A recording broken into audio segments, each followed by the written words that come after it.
Salut à tous, j'espère que vous allez tous très bien. On se retrouve pour une nouvelle vidéo et surtout pour présenter notre nouvelle recrue, Franco Tongia, troisième recrue de ce très animé Mercato hivernal 2021. Je vais essayer de vous faire connaître un peu mieux ce jeune joueur tout au long de cette vidéo. C'est un joueur quand même qu'on connaît très peu en France. On va retracer son parcours de ses débuts jusqu'à sa signature à l'OM. On parlera aussi de son profil et de ses qualités, alors n'hésitez pas à rester jusqu'au bout de cette vidéo pour en apprendre plus sur notre nouvelle recrue. Vous pouvez nous suivre sur Twitter et Insta, on y est actif, les liens sont en description. N'hésitez pas à vous abonner en activant la petite cloche des notifs pour être au courant de chaque sortie de vidéo, à mettre un petit pouce bleu si la vidéo vous a plu, à réagir dans les commentaires et à rejoindre le Discord pour discuter de l'OM avec d'autres passionnés comme vous. On commence directement cette vidéo par un point sur son parcours. Franco Tongia est né le 13 mars 2002 à Turin. Il va découvrir le football au club de Brandizzo avant de rejoindre le centre de formation de la Juve à l'été 2009 à l'âge de 7 ans. Il va faire toutes ses classes au sein des Bianconeri. Son aventure turinoise va prendre un autre élan quand il sera promu chez les U17 en juillet 2017. Il dispute 8 matchs pour un but lors de sa première saison chez les U17 et découvre même les U16 de l'équipe nationale italienne avec qui il a disputé au total 13 matchs pour un but. La saison suivante, il découvre la Youth League en disputant 2 matchs. Au total sur cette saison 2018-2019, il va jouer 19 matchs toutes compétitions confondues, 5 buts et 2 passes décisives. Il est sélectionné chez les U17 italiens et dispute 22 matchs pour un but. Il participe même à l'Euro U17 en 2019 où son équipe s'incline en finale contre les Pays-Bas. À la fin de la saison, il rejoint la Juve U19 et devient déjà un joueur important de l'équipe qui évolue en Primavera. 28 matchs, 3 buts, 3 passes D pour un joueur qui attire déjà les regards des observateurs et qui a disputé quasiment tous les matchs de Youth League cette saison-là. Il continue de faire le tour des catégories de jeunes italiennes et fait ses débuts avec les U18,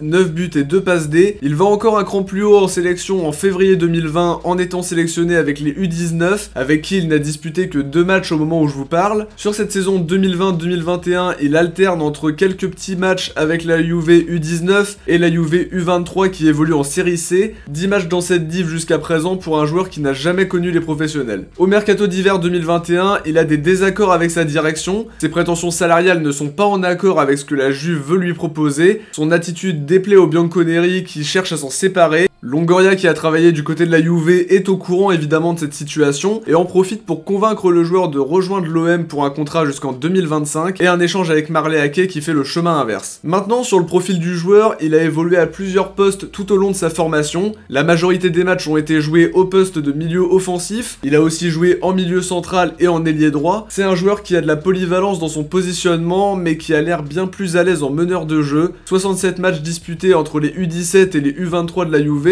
pour 9 buts et 6 passes décisives. D'après plusieurs supporters bianconeri et d'après Romeo Agreste, journaliste italien qui a très bien parlé du joueur dans un article du Phocéen, c'était l'un des meilleurs jeunes de la Juventus la saison passée, donc on a quand même recruté quelqu'un sur qui la Juventus comptait. C'est un milieu de terrain qui a de grosses qualités techniques, il est capable de percuter avec une aisance technique remarquable, il sait se projeter, il peut apporter je pense cette petite touche de folie qui manque à l'OM. Il a une finition intéressante même si elle est perfectible, mais c'est surtout dans l'aspect technique et dans la vivacité qu'il va jouer un rôle important. Ce qui m'a surtout frappé, c'est cette capacité d'élimination et son agilité. Balle au pied, il est vraiment très à l'aise. On parle aussi de lui comme un guerrier qui se bat beaucoup dans les duels. Il mesure 1m81 et a une grande puissance physique. Il est droitier mais peut aussi frapper du gauche. Et ce qui est intéressant, c'est qu'il est rapide et ça lui permet de revenir vite sur l'homme pour défendre. C'est un joueur qui aime faire les efforts défensifs. Maintenant, pour donner un peu mon ressenti sur l'arrivée de Franco Tongia, je pense que c'est une arrivée intéressante puisqu'on parle d'un joueur avec un très gros potentiel que la Juve ne voulait pas voir partir. On l'a dit, il y a eu un désaccord salarial entre le joueur et le club sur les bases d'une prolongation de contrat. Le club n'a pas aimé l'attitude du joueur. Pour autant, la volonté du board turinois était de le conserver, puisqu'il est considéré comme le plus grand espoir des jeunes de la Juve. Il a toujours été surclassé dans les catégories de jeunes et a toujours impressionné par sa précocité. Maintenant, à l'OM, faudra pas être trop exigeant. C'est un jeune joueur qui n'a jamais joué en professionnel, mais qui est reconnu presque unanimement comme un super joueur en devenir. Un joueur très prometteur et qui a une petite expérience internationale avec les jeunes internationaux italiens. C'est d'ailleurs le très influent Mino Raiola qui est son agent, preuve que le joueur a un avenir tout tracé si un agent comme Raiola s'intéresse à lui aussi jeune. L'opération est intéressante puisque Marley Ake fait le chemin inverse. En plus de ça, Ake et Tongia sont valorisés entre 5 et 7 millions sur les bilans de l'OM et de la Juve, ce qui va permettre d'améliorer le bilan des deux clubs en faisant rentrer une vente et un achat amorti sur plusieurs saisons. C'est intéressant aussi du point de vue tactique de voir arriver un jeune milieu offensif, ça peut permettre de le mettre en relayeur dans un 4-3-3 en lui demandant de monter pour apporter de danger, ou alors dans un 4 2 3 1 juste derrière Milik. Personnellement, je pense que c'est vraiment un très bon recrutement. Faut pas attendre de lui qu'il brille immédiatement, même si ça peut être le cas, attention. Il lui faut un temps d'adaptation à mon sens et lui offrir des minutes progressivement avant de lui donner sa chance titulaire. Longoria fait en tout cas un recrutement à l'image du nouveau projet du club, recruter de jeunes joueurs prometteurs pour en faire une plus-value. Je suis aussi content que Marley Ake puisse découvrir un club comme la Juve. J'aurais aimé voir sa carrière décoller à Marseille, mais en tout cas ça fait plaisir de le voir rejoindre un tel club. En tout cas, pour conclure sur Tongia, c'est un jeune joueur très prometteur qui a énormément de qualité, qui a évolué à plusieurs postes tout au long de sa formation. Il sait attaquer, mais il est prêt à faire les efforts pour défendre. Il n'a plus qu'à s'adapter à l'effectif marseillais et aux tactiques de Villas-Boas. En tout cas, pour vous rassurer une dernière fois, son départ de la Juventus n'est pas lié à des raisons sportives, mais à une prolongation de contrat qui n'a pas abouti, on l'a dit. C'est un bon joueur sur qui la Juve comptait pour l'avenir. En tout cas, faut pas oublier qu'à Marseille, il ne pourra pas forcément apporter quelque chose tout de suite. Être une pépite ne veut pas forcément dire qu'il sera un des meilleurs joueurs du futur, mais il a les caractéristiques pour. Reste plus qu'à confirmer, et c'est sans doute le plus difficile. Le fait qu'il n'ait jamais joué en professionnel reste un point d'interrogation, mais c'est très bien si on arrive à le faire grandir au sein du club. Et vous les amis, que pensez-vous de l'arrivée de Franco Tongia? Pensez-vous que c'est un bon pari sur l'avenir, ou à l'inverse, est-ce que vous avez des doutes sur ce jeune joueur? Est-ce que vous êtes déçu aussi de voir Marley Ake partir définitivement peut-être? On vous attend en commentaire pour avoir votre avis les amis. On arrive déjà à la fin de cette vidéo les amis, j'espère qu'elle vous aura plu et que vous avez pu apprendre des choses sur notre nouvelle recrue, un peu mieux connaître son parcours, un peu mieux connaître ses qualités aussi. On a pu parler un petit peu du départ de Marley Ake aussi